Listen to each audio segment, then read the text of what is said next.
What if I told you episode 2 didn't just continue the story? It quietly changed everything. One small choice, one short line, and one final shot may have already exposed the real danger of season 2. And the scary part is this: most people didn't even notice it. Because while everyone is watching the action on the surface, the show is building something much darker underneath. So, in this video, I'm going to break down episode 2 in a simple way, explain what it really meant, and show you the hidden clue that may reveal what's coming next. Episode 2 opens with a feeling that something is wrong. Not loud wrong, but quiet wrong. The kind of wrong that makes your stomach feel tight even when nothing scary is happening yet. And that is exactly why this episode works. It doesn't rush into explosions or big fights right away. Instead, it slowly pulls you in, like a trap that looks harmless until it's too late. The Wasteland isn't just dangerous because of monsters or weapons. It's dangerous because people lie, people hide things, and people smile while planning to hurt you. And episode 2 makes that clear from the start, right away. The episode gives us one big message: nobody is safe and nobody is telling the full truth. Every character is moving like they're on a chessboard. Lucy is still trying to hold on to her hope, but you can see it fading. She wants to believe people can be good, but the world keeps proving her wrong. And every time she takes one step forward, the Wasteland pushes her 2 steps back. The look on her face says it all. She's learning a painful truth: survival isn't about being kind. It's about being careful. Then we cut to the Ghoul, and episode 2 makes him feel even more dangerous than before. Not because he's strong, but because he's calm. He doesn't panic. He doesn't rush. He acts like he already knows what's going to happen. Like he's seen this kind of story play out 100 times. And when a character stops reacting with fear, that's when you should fear them the most. Because it means they've turned into something else. Something harder. Something colder. And by the end of this opening section, the episode drops a hint, small, almost invisible, but it changes how you should watch everything that follows. The show wants you to think the biggest threat is outside. Raiders, creatures, factions, but episode 2 is whispering a different truth. The real threat might already be close. And it might be wearing a friendly face. So keep that in mind, because in just a moment we're going to rewind and walk through the episode. And when we get to that final scene, you'll understand why episode 2 may have just revealed the beginning of a much bigger plan. Episode 2 doesn't move like a normal episode. It doesn't feel like just the next chapter. It feels like the moment where the story starts tightening its grip. We begin with Lucy still pushing forward, but you can tell she's not the same person anymore. In season 1, she walked like someone who believed the world had rules. Now she walks like someone who knows the world is broken. Every step she takes feels heavier, and every new place she enters looks like it's trying to swallow her whole. She meets people who act helpful, but their eyes don't match their words. They smile too fast. They ask too many questions. And Lucy, for the first time, starts watching people the way people in the Wasteland do, like everyone is a possible threat. At the same time, the episode shifts to Maximus and the Brotherhood side of things. And the tension there is different, but just as dangerous. It's not about monsters or hunger, it's about power. Orders are given, but they sound more like warnings than commands. Maximus is trying to prove himself, but he's surrounded by people who don't want him to rise.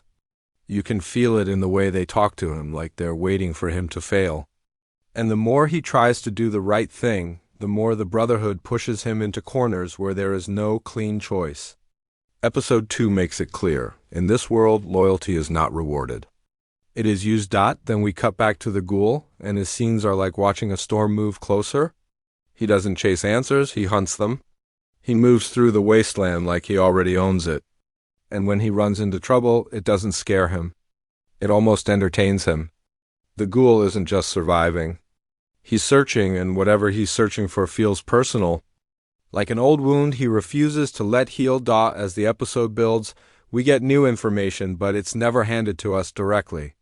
It comes in small pieces, short lines, quick looks, missing details. And that's what makes episode 2 so strong. It's not just telling a story, it's planting fear. Because by the time the episode reaches its final moments, one truth becomes clear. All these paths are leading to the same place. And someone out there is guiding the direction?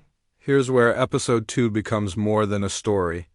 Because once you look closely, you realize the episode is not just showing events. It's testing the characters. It's asking one question again and again. How far will you go when kindness stops working? And every main character answers that question in a different way. Let's start with Lucy, on the surface. She's still trying to be good. She still wants to believe in people, still wants to do the right thing. But episode 2 shows us something important. Lucy's goodness is no longer safe. The Wasteland is teaching her that being kind without being careful is a weakness. And the show highlights this through small moments, how she pauses before trusting, how she watches hands, how she listens for what isn't being said. This isn't Lucy changing into a villain. It's Lucy learning the truth. Survival forces you to become someone you didn't plan to be. Now look at Maximus. His story isn't about survival in the dirt like Lucy's. His survival is inside a system. The Brotherhood gives him armor, but it also gives him fear. He's surrounded by people who talk about honor, but they don't act honorable. Episode 2 makes it clear that the Brotherhood is not a family, it's a machine. And Maximus is caught in the middle of it, trying to stay human while the system wants him to become a tool. The way they treat him shows one brutal lesson. In power groups, you don't rise by being good, you rise by being useful. And if you're not useful, you're disposable. Then there's the Ghoul, and this episode gives us a deeper understanding of him. The Ghoul doesn't just represent violence. He represents experience. He has lived long enough to stop pretending. That's why he feels terrifying. He isn't controlled by hope or fear like other people. He's controlled by purpose. And episode 2 hints that his purpose isn't random. It's connected to something bigger, something from before. When he stares at certain symbols and reacts to certain names, the show is telling us he knows more than he's saying. And now the hidden part. Episode 2 is full of clues that someone is shaping events behind the scenes. You see it in the way information moves too perfectly. You see it in how people show up at the right time. You see it in the way certain places feel watched. The show is building a message that the real danger isn't just the wasteland outside. It's the plan happening inside it. Because when chaos starts to look organized, it means somebody is holding the map. Now let's talk about what episode 2 is really setting up. Because this episode didn't just end with a cliffhanger. It ended with a warning. It's like the show is telling us, you think you understand the game, but you don't even know who's playing. And the biggest clue is how the episode keeps repeating one theme: control. Not control through strength. Not control through weapons. But control through information. Through fear. Through secret deals. Through people who act like they're helping, while steering you exactly where they want you to go. So here are the 3 strongest theories after. Episode 2. Theory 1. The safe theory. Someone high up is using the chaos to build power. In Fallout, the wasteland looks wild, but history shows us there are always people in the shadows who profit from it. Episode 2 keeps showing us that things are not random. Events connect too cleanly. That means a hidden force is moving pieces into place. The next episode may reveal a new player, someone we haven't met yet, or someone we already met but didn't suspect. Theory 2. The bold theory. Lucy is being pushed toward becoming something she will hate. Not because she wants to, but because the world is forcing her. Episode 2 is breaking her innocence little by little. And if she keeps losing people, keep being betrayed, keep being hunted, she might eventually stop trying to save others and start thinking only about winning. That could be the true tragedy of her character. Theory 3, the crazy theory. The Ghoul isn't chasing revenge. He's chasing a key. Something tied to pre-war history.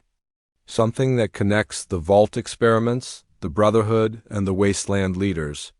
Episode 2 hints that he knows an old truth, and the closer he gets to it, the more dangerous he becomes, not just to enemies, but to everyone. So how do I rate episode 2? Honestly, this episode is a slow burn, but it's a smart one. The tension grows quietly, the characters feel real, and the story plants clues without giving too much away.